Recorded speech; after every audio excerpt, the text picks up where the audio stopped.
Men of faith, where are the men who stood for truth those many years of old, like Enoch and Elijah, and others, we are told, who took a stand for righteousness, regardless of their past, who would not waver from God's will up to the very last, who stood like monuments of stone against the tempest gale, whose only fear was that their faith might be too weak and fail. For theirs was not a motivation based on worldly pride, or selfish want of earthly things for which their flesh had cried, but theirs was motivation based upon their love for Him, who was their full salvation, as they stood before all men, in full obedience to God upon His righteousness, as mighty men of valor and devoid of fearfulness. Those men who had a vision of what Jesus held in store for those who would not bow to sin for which He suffered for,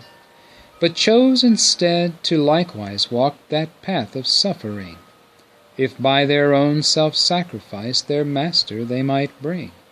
The glory and the honor Christ alone deserves to have,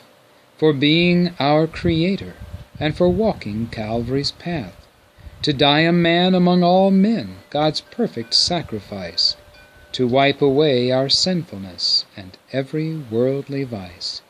For these are men and women too, who know not fear or pain, to equal what God's promised them, and they are soon to gain, if they by grace through humble faith will stand complete in God, assured by His fidelity, and faithful to His rod. That is His law of righteousness, that ever shall prevail, though Satan and the hosts of hell should each precept assail, and will as surely be our guide throughout eternity, as it reveals the character of Him we long to see, who daily walks along our side, the Savior of mankind, pursuing still the faithful ones, that He again might find the men of true conviction, who will stand in Him sin-free, and represent the price He paid throughout eternity. For reference, 2 Peter 2, 17 through 22, and 1 Peter 2, 9 through 12.